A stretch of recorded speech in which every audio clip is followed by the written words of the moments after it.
बच्चे अपने माता पिता को देखकर ही सब कुछ सीखते हैं, जैसे आदतें, तौर तरीके, बोलचाल इत्यादि। इसी के साथ मैं अदिति तिवारी, कक्षा 6वीं की छात्रा, दिलासा ग्राम कॉन्वेंट हाई स्कूल से आज आपके सामने माता पिता के प्रति बच्चों की जवाबदारी इस विषय पर बोलने वाली हूँ।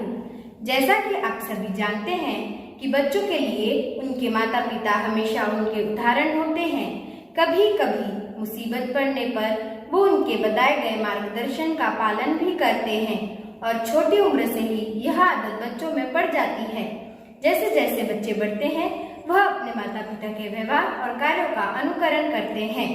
बच्चों के लिए उनके माता पिता आदर्श होते हैं।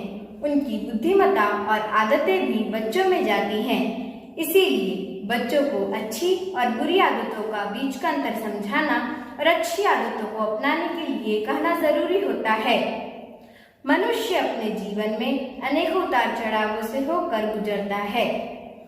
उसकी नवजात शिशु अवस्था से लेकर विद्यार्थी जीवन, फिर गृहस्थ जीवन, तत्पश्चात मृत्यु तक वह अनेकों अनुभवों से गुजरता है। माता पिता से संतान को जो भी प्राप्त होता है वह अमूल्य है।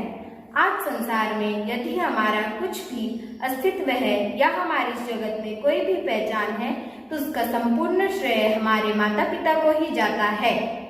कितने कष्टों को सहकर माता पुत्र को जन्म देती है, उसके पश्चात अपने स्नेह रूपी अमृत से सींचकर उसे बड़ा करती है। पिता का अनुशासन हमें कुसंगति के मार्ग पर चलने से रोकता है और आगे बढ़ने की प्रेरणा देता है। संसार में जिससे मान बढ़े हमको संस्कार सिखाते हैं। इंसानों में भगवान सदा माता पिता बनकर आते हैं।